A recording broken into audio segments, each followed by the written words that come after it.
Episode 1 start అవగానే మనకి కార్లో వెళుతున్న వైఫ్ అండ్ హస్బెండ్ని చూపిస్తారు. వైఫ్ కార్ చాలా మత్తుగా డ్రైవ్ చేస్తూ ఉంటుంది.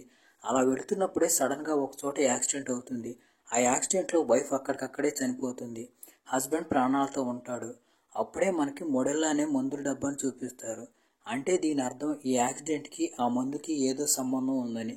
అదేంటో మనకి ముందు తెలుస్తుంది. కాసేపటి తర్వాత మనకి వివా లైఫ్ సొసైటీ మెంబర్స్ని చూపిస్తారు. ఈరోజు అక్కడ ఏదో చిన్న ఫంక్షన్ జరుగుతూ ఉంటుంది. ఆ ఫంక్షన్కి రాజీ అనే హౌస్ వైఫ్ తన భర్తతో కలిసి వచ్చి ఉంటుంది. అప్పుడే రాజీ దగ్గరికి ఒక లేడీ వచ్చి నాకు మళ్ళీ ఆ మందుల డబ్బా కావాలని అడుగుతుంది. దానికి రాజీ కూడా సరేనంటుంది. నిజానికి రాజీ డబ్బా కార్టెల్ బిజినెస్ చేస్తూ ఉంటుంది. అంటే ఇంట్లోనే వంటలు వండి హోమ్ డెలివరీ చేస్తుంది అనమాట. దాంతో పాటుగా అవసరమైన ఆడవాళ్ళకి వయాగ్రా సప్లై చేస్తుంది. అసలు అలా ఎందుకు చేస్తుందంటే ఎవరైనా మగవాళ్ళు తమలో లోపం ఉందంటే అసలు ఒప్పుకోరు. అందుకనే ఆడవాళ్ళు మగవాళ్ళకి తెలియకుండా రాజీ దగ్గర నుంచి ఆ వయాగ్రా పిల్స్ తీసుకెళ్తూ ఉంటారు. రాజీ ఆ వయాగ్రా పౌడర్ ఎలా డెలివరీ చేస్తుందంటే తన టిఫిన్ బాక్స్ పంపించేటప్పుడే ఒక అరలో ఆ మందు కూడా పెట్టి పంపిస్తుంది. దాంతో రాజీ అలా చేస్తుందని ఎవరికీ తెలియదు. మెల్లమెల్లగా రాజీ బిజినెస్ కూడా గ్రో అవుతూ ఉంటుంది. అయితే రాజీ భర్త హరికి కానీ హరి వాళ్ళ అమ్మకు కానీ రాజీ ఇలాంటి బిజినెస్ చేస్తుందని తెలియదు. అప్పుడే మనకి మాలా అనే పని మనిషిని చూపిస్తారు. మాలా కూడా ఆ సొసైటీలోనే పనిచేస్తూ ఉంటుంది. దాంతో పాటుగా మాలా రాజీ పార్ట్ టైం బిజినెస్ పార్ట్నర్ కూడా. అంటే రాజీ వంటలు చేస్తే మాలా ఆ డబ్బాలు తీసుకెళ్లి డెలివరీ చేస్తుంది. తర్వాత హరి రాజీని తన బాస్ శంకర్ అలాగే శంకర్ వైఫ్ వరుణాకి పరిచయం చేయడానికి అక్కడికి తీసుకువెళ్తాడు. ఇక్కడ మనకు అర్థమయ్యే విషయం ఏంటంటే హరి ఎలాగోలా తన బాస్ ని ఇంప్రెస్ చేసి ఏదో ప్రమోషన్ కొట్టేయడానికి ట్రై చేస్తున్నాడని మనకు అర్థమవుతుంది. అప్పుడే శంకర్కి ఫోన్ కాల్ రావడంతో శంకర్ హరితో మాట్లాడకుండా అక్కడి నుండి వెళ్ళిపోతాడు. కట్ చేస్తే వరుణ న్యూస్ చూస్తూ ఉంటుంది. అందులో కోర్టు FDSOకి అంటే అదొక డ్రగ్ ఇన్వెస్టిగేషన్ ఏజెన్సీ అన్నమాట, పారుల్ కౌర్ కేసు అప్పగించారని చెప్తారు. మనం ఎపిసోడ్ స్టార్టింగ్ లో ఒక యాక్సిడెంట్ చూస్తాం కదా, ఆ కేసే ఈ కేసు అనమాట. కట్ చేస్తే మనకి శంకర్ ని చూపిస్తారు. శంకర్ వివా లైఫ్ లో అన్ని మేనేజ్ చేస్తూ ఉంటాడు. ఆ రోజు బోర్డు మెంబర్స్ అందరితో కలిసి మీటింగ్ జరుగుతూ ఉంటుంది. వాళ్ళందరూ FDSO వచ్చి చెక్ చేస్తాడేమోనని చెప్పి భయపడిపోతూ ఉంటారు. నిజానికి వివా లైఫ్ అనేది ఒక ఫార్మా కంపెనీ. FDSO ఇక్కడ చెక్కింగ్ కి వచ్చినప్పుడు వాళ్ళ కంపెనీ గురించి కూడా ప్రశ్నలు అడుగుతారని వీళ్ళు భయపడుతూ ఉంటారు. కట్ చేస్తే మనకి మాలా బాయ్ ఫ్రెండ్ సంతోష్ ని చూపిస్తారు. సంతోష్ మాలాకి కార్ డ్రైవింగ్ నేర్పుతూ ఉంటాడు. అప్పుడే పోలీసులు కనిపించడంతో సంతోష్ భయపడిపోయి తన దగ్గర ఉన్న బ్యాగ్ ని తీసుకుని మాలాకి ఇచ్చి నువ్వు ఇక్కడ నుండి వెళ్ళిపో, లేకపోతే మనం పట్టుబడిపోతాం అంటాడు. మాలా కూడా సంతోష్ చెప్పినట్టే ఆ బ్యాగ్ తీసుకుని సైలెంట్ గా అక్కడి నుంచి జారుకుంటుంది. మాలా ఒక మూలన కూర్చొని బ్యాగులో ఏముందోనని చెక్ చేస్తున్నప్పుడు మాలాకి బ్యాగులో ఉంది గంజాయి అని అర్థం అవుతుంది. అది తెలియగానే మాలా పై ప్రాణాలు పైనే పోతాయి. తర్వాత రోజు మాలా పనికొచ్చినప్పుడు సంతోష్ మాలాకి ఫోన్ చేసి తన ప్యాకెట్ తనకిచ్చేయమని అడుగుతాడు. అప్పుడు మాలా మొదట్లో సంతోష్ని చాలా తిట్లు తిడుతుంది కానీ కాసేపటి తర్వాత ప్యాకెట్ ఇవ్వడానికి ఒప్పుకుంటుంది. అక్కడ నుండి మాలా రాజీ దగ్గరికి వెళ్లి టిఫిన్ డబ్బాలు ప్యాక్ చేయడంలో హెల్ప్ చేస్తుంది. ఎందుకంటే ఆ డబ్బాలన్నింటినీ సేఫ్ గా గమ్యానికి చేర్చే బాధ్యత మాలాదే. ఎందుకంటే ఆ డబ్బాలోనే కదా వయాగ్రా ఉండేది. అప్పుడే వరుణ మాలాకు ఫోన్ చేసి ఈ రోజు కూడా నువ్వు పనికి లేట్ అయ్యావా అని అంటుంది. అప్పుడే వరుణ ఫోన్లో ఎవరితోనో ఏదో డ్రగ్ గురించి డిస్కస్ చేస్తున్న తన భర్తను చూస్తుంది. ఇక్కడ మనకు అర్థమయ్యే ఇంకో విషయం ఏంటంటే వరుణ కూడా ఇంతకుముందు వివా లైఫ్లో మెంబరే. ప్రెగ్నెన్సీ తర్వాత బేబీ పుట్టడంతో ఫ్యామిలీ లైఫ్ని అలాగే జాబ్ని డీల్ చేయడం కుదరదని చెప్పి వరుణ అక్కడ జాబ్ మానేస్తుంది. ఇంకోవైపు ఆఫీసులో తన సీనియర్ ఆఫీసర్కి మస్కా కొడుతున్న హరిని చూపిస్తాడు. హరి ఎప్పుడు ఏదో ఒక సీనియర్ ఆఫీసర్కి మస్కా కొడుతూ ఉంటాడు. ఎందుకంటే హరికి ప్రమోషన్ చాలా ముఖ్యం. ప్రమోషన్ కొట్టి జర్మనీ వెళ్లి ఎలాగైనా ఎక్కువ డబ్బులు సంపాదించాలనేది హరి కోరిక. తర్వాత మనకి FDSO నుంచి వచ్చిన సీనియర్ డ్రగ్ ఇన్స్పెక్టర్ ను చూపిస్తారు. అతని పేరు పాఠక్. ఈ రోజు వైవా లైఫ్ లో అతను ఇన్వెస్టిగేషన్ చేయడానికి వచ్చాడు. పాఠక్ మొడిల్లా మందుల డబ్బా ఫోటోని శంకర్ కి చూపించి ఇది ఇక్కడ బ్యాన్ చేశారు కదా అని అంటాడు. దానికి శంకర్ ఇండియాలో అయితే దీన్ని బ్యాన్ చేశారు, ఫారెన్ లో బ్యాన్ చేయలేదు. మేమే కాదు మాతో పాటుగా ఇంకో 30 కంపెనీలు కూడా ఇక్కడ ఈ డ్రగ్ ని తయారు చేసి ఫారిన్ కి ఎక్స్పోర్ట్ చేస్తున్నాయని అంటాడు. అప్పుడు పాఠక్ కానీ ఈ మధ్య ఈ మందు అమృత్సర్ లో పెద్ద మొత్తంలో స్మగ్లింగ్ అవుతుంది, దానివల్ల ఒకరు చనిపోయారు కూడా అని అంటాడు. మళ్ళీ పాటిల్ శంకర్ తో మాట్లాడుతూ మీరు మందులు తయారు చేస్తున్నారు కదా, దానికి సంబంధించి ఏదైనా రికార్డ్ మెయింటైన్ చేస్తున్నారా అని అడుగుతాడు. పాటిల్ అలా ఎందుకు అడుగుతాడంటే మొడిల్లా కూడా వీళ్లే తయారు చేస్తున్నారేమోనని పాటిల్ అనుమానం. అయితే శంకర్తో పాటు ఉన్న ఇంకొక అతను మేము రికార్డ్ అయితే మెయింటైన్ చేస్తున్నాం, కానీ ప్రస్తుతానికి కంప్యూటర్కి వైరస్ వచ్చింది, కాబట్టి ఫైల్ అందుబాటులో లేదని అంటాడు. అప్పుడు పాఠక్ శంకర్తో లాజిస్టిక్స్ టీం వాళ్ళనే పిలిపించండి, వాళ్ళతో మాట్లాడతాను, ఏమైనా తెలుస్తుందేమో అని అంటాడు. దాంతో లాజిస్టిక్స్ టీం వాళ్ళని పాఠక్తో మాట్లాడటానికి రామంటారు. హరితో ఉన్న ఒక అతను, అరే నువ్వు చాలా కాలంగా ప్రమోషన్ కోసం ట్రై చేస్తున్నావు, ఏదైనా అటు ఇటు అయిందంటే నీ ప్రమోషన్ క్యాన్సిల్ అవుతుందని అంటాడు. లాజిస్టిక్స్ టీం వాళ్ళు పాఠక్ని కలవడానికి వస్తున్నప్పుడే డేంజర్ అలారం సైరన్ మోగుతుంది. అది మోగడంతోనే అందరూ బయటికి పరిగెత్తుతారు. ఇంకా పాఠక్ ఎవరిని కలిసే పని కూడా ఉండదు. ఇలా అందరూ పరిగెత్తున్నప్పుడే ఎవరికీ తెలియకుండా శంకర్ పెదవులపైన ఒక సన్నటి నవ్వు వస్తుంది. అంటే దీని అర్థం శంకర్ ఏదో దాస్తున్నాడనమాట. కాసేపటి తర్వాత హరి శంకర్ దగ్గరికి వచ్చి, సార్ ఆ సైరన్ నేనే మోగించాను, ఇప్పుడు మీరు హ్యాపీనా అంటాడు. ఆ మాటలు విని శంకర్ చాలా హ్యాపీగా ఫీల్ అవుతాడు. అలాగే హరిని కూడా చాలా బాగా మెచ్చుకుంటాడు. ఎందుకంటే ఇప్పుడు శంకర్కి మిగతావి మేనేజ్ చేయడానికి చాలా టైం దొరికింది. ఆ రోజు రాత్రి హరి ఇంటికి వచ్చి రాజీతో మాట్లాడుతూ, ఈ రోజు నేను చాలా సంతోషంగా ఉన్నాను, బాస్ కూడా నన్ను చాలా బాగా మెచ్చుకున్నాడు, త్వరలోనే మేబీ నేను జర్మనీ వెళ్ళొచ్చని అంటాడు. దూరం నుంచి ఈ మాటలు వింటున్న హరి వాళ్ళ అమ్మ కూడా చాలా హ్యాపీగా ఫీల్ అవుతుంది. నిజానికి హరి వాళ్ళ అమ్మని అందరూ బా అని పిలుస్తారు. హరి వాళ్ళ అమ్మ ఎప్పుడు ఎవరితో మాట్లాడదు, చాలా మౌనంగా ఉంటుంది. అందువల్ల హరికి రాజీకి బా అంటే చాలా భయం. అప్పుడే రాజీకి ఒక లెటర్ వస్తుంది. ఆ లెటర్లో నువ్వు సొసైటీలో ఎలాంటి బిజినెస్ చేయొద్దని రాసి ఉంటుంది. అది చూసి రాజీ చాలా బాధపడుతుంది. ఎందుకంటే సొసైటీలో బిజినెస్ చేయకపోతే తన డబ్బా బిజినెస్ రన్ అవ్వదు. కట్ చేస్తే తన కూతురుతో మాట్లాడుతున్న మాలాని చూపిస్తారు. మాలా తన కూతురుతో, నువ్వు బాగా చదువుకొని బాగా డబ్బులు సంపాదించాలి, నాకులాగా పేదరికంలో మగ్గిపోకూడదని అంటుంది. కట్ చేస్తే రాజీ మాలా వెళ్ళి ఒక బ్రోకర్ని కలిసి తక్కువ రేట్లో ఏదైనా ఫ్లాట్ దొరుకుతుందేమో ఇప్పించమని అడుగుతారు. ఎందుకంటే వాళ్ళు అక్కడి నుంచి బిజినెస్ చేయాలని. కానీ అతను తక్కువ రేటుకి ఫ్లాట్ ఇవ్వడానికి ఒప్పుకోడు. దాంతో వాళ్ళిద్దరూ అతనితో గొడవపడి అక్కడి నుంచి వచ్చేస్తారు. వాళ్ళిద్దరూ అక్కడి నుండి వస్తున్నప్పుడే షహీదా అనే ఒక లేడీ వాళ్ళ దగ్గరికి వస్తుంది. నా దగ్గర ఒక ఖాళీ ఫ్లాట్ ఉంది, అది కూడా ఈ బ్రోకర్దే, అది ఇప్పుడు ఖాళీగానే ఉంటుంది, మీరు ఆ ఫ్లాట్లో నుంచి మీ బిజినెస్ చేసుకోవచ్చని చెప్తుంది. కానీ మీరు ఆ ఫ్లాట్ యూజ్ చేసుకోవాలంటే దానికి బదులుగా నాకు 10,000 ఇవ్వాలి, మీరు 10,000 ఇస్తే నేను ఎవరికి దాని గురించి ఏం చెప్పకుండా ఉంటానని చెప్పి ఒక ప్లాట్ దగ్గరికి తీసుకొచ్చి చండాలంగా ఉన్న ఒక ప్లాట్ చూపిస్తుంది. ఆ ప్లాట్ చూడగానే రాజీకి మాలాకి పై ప్రాణాలు పైనే పోతాయి. అంత దరిద్రంగా ఉంటుంది ఆ ప్లాట్. మీరిచ్చే 10,000కి ఎంతకంటే గొప్ప ప్లాట్ ఏమీ రాదంటుంది. చేసేదేమి లేక రాజీ మాలా కూడా ఒప్పుకుంటారు. కట్ చేస్తే మనకి పాఠక్ని చూపిస్తారు. పాఠక్ ఒక పోలీస్ స్టేషన్ దగ్గరికి వచ్చి పోలీస్ ఆఫీసర్తో మాట్లాడుతూ, నాతో పాటుగా ఒక పోలీస్ ఆఫీసర్ని పంపించండి, చెక్ చేస్తున్నప్పుడు నాకు హెల్ప్ఫుల్గా ఉంటారని చెప్తాడు. దాంతో పోలీస్ ఆఫీసర్ ప్రీతి అనే లేడీ పోలీస్ ఆఫీసర్ని పాఠక్తో పాటు పంపిస్తారు. పాఠక్ పోలీస్ ఆఫీసర్తో మాట్లాడుతూ, కానీ నాకు ఒక తెలివిగల పోలీస్ ఆఫీసర్ కావాలి, ఈమె నా పనికి పనికొస్తుందో పనికిరాదో కూడా నాకు అర్థం కావట్లేదు అంటాడు. తర్వాత మనకి వైవా లైఫ్ సొసైటీ దగ్గరికి వెళ్ళిన ప్రీతిని పాఠక్ని చూపిస్తారు. అక్కడికి వచ్చిన పాఠక్ ప్రీతి ఎంప్లాయీస్ డేటా చెక్ చేస్తూ ఉంటారు. చెక్ చేస్తున్నప్పుడు వాళ్ళకి అర్థమయ్యే విషయం ఏంటంటే లాజిస్టిక్స్ కి సంబంధించి చాలా మంది ఎంప్లాయీస్ సిక్ లీవ్ లో ఉన్నారని అర్థం అవుతుంది. అలా ఒకే డిపార్ట్మెంట్ కి సంబంధించిన చాలా మంది ఎంప్లాయీస్ ఒకేసారి సెలవు పెట్టడంతో పాఠక్ అనుమానం ఇంకా బలపడుతుంది. అప్పుడే పాఠక్ ఒక ఎంప్లాయీ పేరు చూపిస్తాడు. ఆ పేరు ఎదురుగా అతని నెంబర్ మిస్ అయి ఉంటుంది. శంకర్ అది చూసి అదేదో చిన్న టెక్నికల్ ఎర్రర్ అయి ఉంటుంది, అంతకు మించి ఏమి లేదని అంటాడు.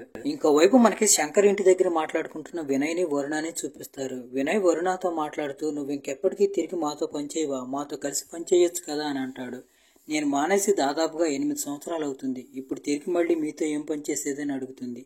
ఇక్కడే మనకు తెలిసే విషయం, ఇంకో విషయం ఏంటంటే వరుణకి సితారా అనే ఒక క్లోతింగ్ బ్రాండ్ కూడా ఉంది, కానీ ఇప్పుడు అది అంత బాగా రన్ అవ్వట్లేదు. ఇంకోవైపు మాలా బాయ్ ఫ్రెండ్ మాలాకు ఫోన్ చేసి తను వచ్చి కలవమని చెప్తాడు. మాలా వెళ్ళి సంతోష్ని కలిసిన తర్వాత సంతోష్ మాలాతో మాట్లాడుతూ, నువ్వెప్పుడు ఆ డబ్బాలో వయాగ్రా వేర్లు పెట్టి వాళ్ళందరికీ సరఫరా చేస్తూ ఉంటావు కదా, దానికి బదులుగా ఇప్పటి నుంచి నేను ఇచ్చే ప్యాకెట్లని ఆ డబ్బాలో పెట్టి నేను చెప్పిన చోటకి డెలివరీ చేయని అంటాడు. అయితే సంతోష్ తనని గంజా స్మగ్లింగ్ చేయమంటున్నాడని తెలుసుకున్న మాలా అందుకు ఒప్పుకోదు.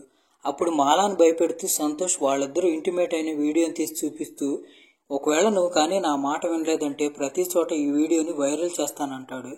దాంతో భయపడిపోతుంది మాల. ఇంకోవైపు ప్రీతి పాఠక్తో మాట్లాడుతూ, అసలు మీరు దేనికోసం వెతుకుతున్నారు సార్, నాకేం అర్థం కావట్లేదని అంటుంది. అప్పుడు పాఠక్ ప్రీతితో, మొడిలా అనే డ్రగ్ ఒకటి తయారవుతుంది ఇండియాలో, అది 10 రెట్లు ప్రమాదకరమైంది, ఆ డ్రగ్ వేసుకున్న వాళ్ళందరూ దానికి బానిసలు అవటమే కాకుండా దారుణంగా చనిపోతున్నారు, దాని తయారీ వెనక ఎవరున్నారో తెలుసుకోవడానికి ట్రై చేస్తున్నానని అంటాడు. ఇండియాలో ఈ డ్రగ్ తయారు చేయడానికి కేవలం 5 కంపెనీలకు మాత్రమే లైసెన్స్ ఉంది, వాటిలో వైవా లైఫ్ కూడా ఒకటే.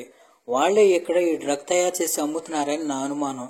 అందువల్ల నేను ఏదైనా సాక్ష్యాధారాలు తీసుకుని FDSO దగ్గరికి వెళితే వాళ్ళు దీని గురించి ఏదైనా యాక్షన్ తీసుకోగలుగుతారని అంటాడు. అప్పుడు ప్రీతి, ఇంతకు ముందు యాక్సిడెంట్ అయింది కదా, వాళ్ళని కలిసి ఎంక్వైరీ చేయండి, దీని గురించి డీటెయిల్స్ ఏమైనా లభించవచ్చు, నేను కూడా నాకు తెలిసినంత వరకు డీటెయిల్స్ కలెక్ట్ చేయడానికి ట్రై చేస్తానని అంటుంది. ఇంకోవైపు సంతోష్ మాలని తన గంజాయి ప్యాకెట్లు డెలివరీ చేయమని చెప్పి ఫోర్స్ చేస్తూ ఉంటాడు. నువ్వు డెలివరీ చేయి, లేకపోతే వీడియో వైరల్ చేస్తానని బెదిరిస్తూ ఉంటాడు. ఎక్కడ వీడియోని వైరల్ చేస్తాడోనని భయపడిపోయి మాలా కూడా ఆ గంజాయి డెలివరీ చేయడానికి ఒప్పుకుంటుంది. మాలా ఏం చేస్తుందంటే రాజు వయాగ్రా డబ్బాలతో పాటుగా ఈ గంజాయి డబ్బాలు కూడా పెట్టి సైలెంట్ గా సరఫరా చేస్తూ ఉంటుంది. కానీ మాలా భయపడిపోయి రాజీకి ఈ విషయం చెప్పదు. ఆ రోజు రాజీ తన ప్రెగ్నెన్సీ టెస్ట్ చేసుకుంటుంది. ప్రెగ్నెన్సీ టెస్ట్ పాజిటివ్ రావడంతో రాజీ చాలా హ్యాపీగా ఫీల్ అవుతుంది. అదే విషయాన్ని బాకి చెబుతుంది. హరికి కూడా ఫోన్ చేసి ఆ విషయం చెప్తుంది.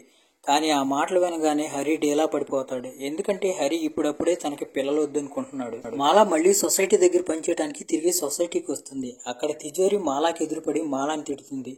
తిజోరి సొసైటీ సెక్రటరీ. తిజోరి మాలాని బెదిరిస్తూ చూసుకో, ఈరోజు నీ మీద పోలీస్ కంప్లైంట్ ఇచ్చి నీ పని చెప్తానంటుంది. తిజోరి అక్కడి నుంచి స్ట్రైట్ గా పోలీస్ స్టేషన్కి వెళ్తుంది. పోలీస్ స్టేషన్కి వెళ్లి వైవా సొసైటీలో పనిచేసే మేడ్ మాలా ఉంది, అది నన్ను చాలా ఇబ్బంది పెడుతుందని అంటుంది. వైవా సొసైటీ పేరు వినగానే ప్రీతి ఆ కేసు గురించి వినటం స్టార్ట్ చేస్తుంది. ఇంకోవైపు షాహిదా బ్రోకర్ షాహిదాతో మాట్లాడుతూ వీళ్ళు మన కొత్త క్లయింట్ ఆ ఖాళీగా ఉన్న రూమ్ ని చూసుకోవడానికి వచ్చారు, వాళ్ళని తీసుకువెళ్లి ఆ రూమ్ చూపించమని అంటాడు. ఆ మాట వినగానే షాహిదా షాక్ అవుతుంది. ఎందుకంటే ఆ రూమ్లోనే రాజీ వాళ్ళు ఉంటుంది. వెంటనే షాహిదా రాజీకి ఫోన్ చేసి మీరుండే రూమ్ చూసుకోవడానికి క్లయింట్ వస్తున్నారు, తొందరగా ఖాళీ చేసేయమంటుంది. దాంతో రాజీ వాళ్ళు ఆ రూమ్ ఖాళీ చేసి అక్కడి నుండి వెళ్ళిపోతారు. తర్వాత షాహిదా క్లయింట్ని తీసుకుని ఆ రూమ్లోకి వెళ్తుంది. అక్కడ చూస్తున్నప్పుడు షాహిదాకి ఒక బ్యాగ్ దొరుకుతుంది. ఆ బ్యాగ్ ఓపెన్ చేసి చూస్తే దాంట్లో గంజాయి ఉంటుంది. గంజాయి చూసి షాహిదా షాక్ అయిపోతుంది. నిజానికి ఆ బ్యాగ్ మాలాది. తొందరలో మాలా ఆ బ్యాగ్ తీసుకువెళ్ళటం మర్చిపోతుంది. ఇంకోవైపు ప్రీతి మాలాని తీసుకుని పోలీస్ స్టేషన్కి వెళుతుంది. ఇంకోవైపు షాహిదా రాజీని తిడుతూ ఉంటుంది. నిన్ను నమ్మి నీకు బిల్డింగ్ అప్పగిస్తే నువ్వు ఇల్లీగల్ పనులు చేస్తున్నావా అని. అది చూసి రాజీకి కూడా మైండ్ పోతుంది. అసలు ఏమవుతుందో అర్థం కాదు. అప్పుడే రాజీకి పోలీస్ స్టేషన్ దగ్గర నుంచి ఫోన్ వస్తుంది. పోలీస్ స్టేషన్ దగ్గర నుంచి ఫోన్ రావడంతో రాజీ షాక్ అయిపోతుంది. ఇక్కడతో ఎపిసోడ్ 1 ఎండ్ అయిపోతుంది. ఎపిసోడ్ 2 స్టార్ట్ అవగానే తన ఫ్రెండ్తో కలిసి మాట్లాడుతున్న బాని చూపిస్తారు. వాళ్ళిద్దరూ గత కాలంలో జరిగిన చాలా విషయాల గురించి మాట్లాడుకుంటాడు. ఇక్కడ మనకు అర్థమయ్యే విషయం ఏంటంటే గతంలో చాలా పవర్ఫుల్ లేడీ, ఏదో కారణాల వల్ల ఇప్పుడు ఆమె మారిపోయి సైలెంట్ గా బతుకుతుంది.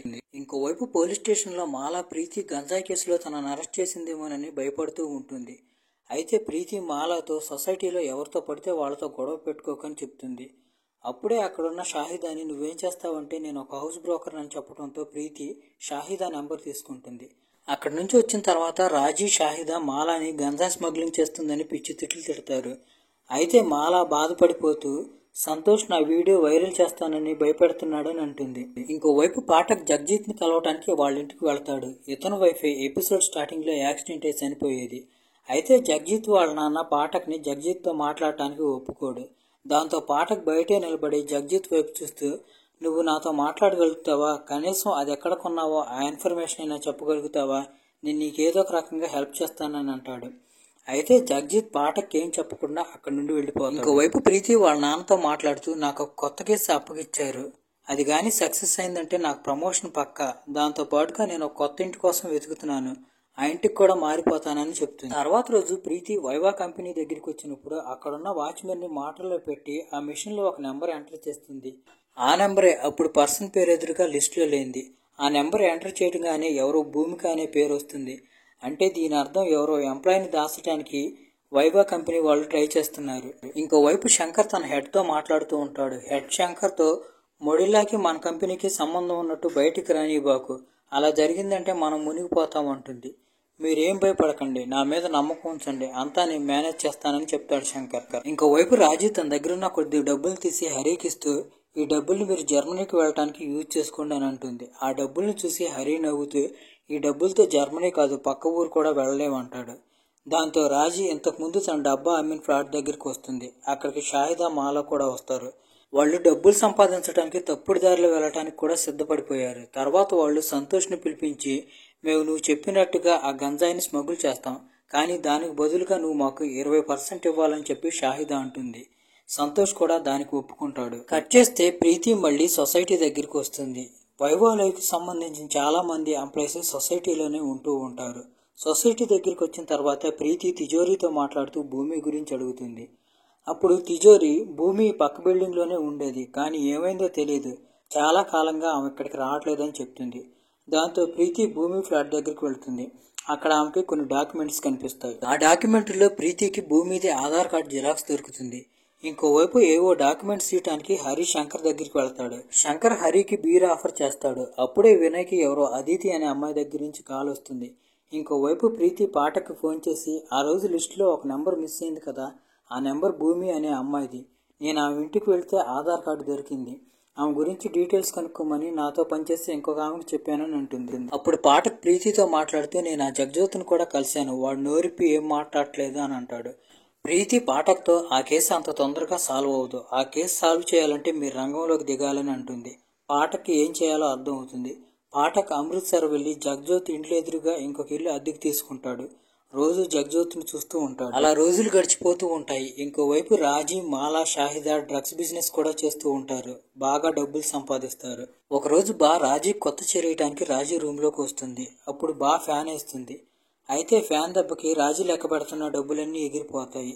బాకి రాజీ ఏదో చేస్తుందని చెప్పి అనుమానం వస్తుంది, కానీ ఏం మాట్లాడకుండా సైలెంట్ గా వెళ్లిపోతుంది. తర్వాత రాజీ ఇంట్లో నుంచి వెళ్లిన తర్వాత రాజీ ఎక్కడికి వెళ్తుందని ఫాలో అవుతుంది. ఇంకోవైపు సంతోష్ రాజీ దగ్గరికి వచ్చి, ఈ రోజు నుంచి మీరు అమ్మాల్సింది గంజాయి కాదు, ఒక చిన్న డ్రగ్ ప్యాకెట్ ఇస్తాడు. ఇప్పటి నుంచి మీరు ఆ గంజాయి బదులుగా ఇది పెట్టి డెలివరీ చేయాలని అంటాడు. అయితే రాజీ అలా చేయడానికి ఒప్పుకోదు. ఇప్పుడు దాకా మనం గంజాయే సప్లై చేస్తున్నాం, ఇది అసలు సిసలైన డ్రగ్, దీనివల్ల జనం ప్రాణాలు పోయే పరిస్థితి కూడా ఉందని అంటుంది.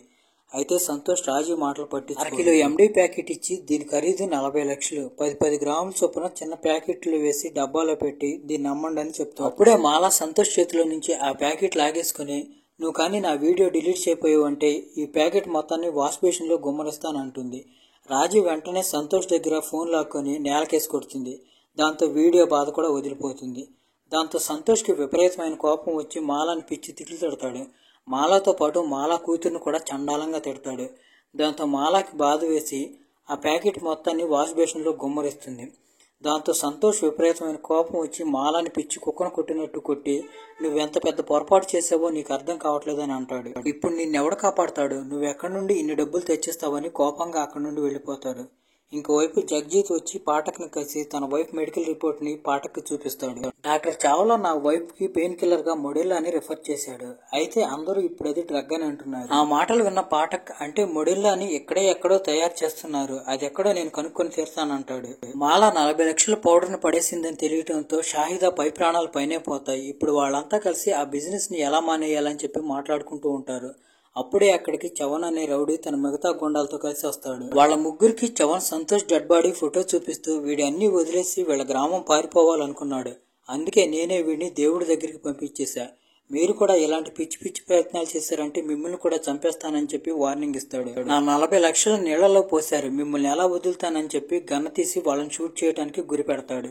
అయితే అప్పటికే అక్కడికి వస్తుంది. రాజీ వెనకాలే సైలెంట్ గా ఫాలో అవుతూ అక్కడికి చేరుకుంటుంది. బాని చూసిన మనకు అర్థమయ్యేది ఏంటంటే ఇక్కడ ఏదో ఒకటి చేయబోతుందని. ఇక్కడతో ఎపిసోడ్ 2 ఎండ్ అయిపోతుంది.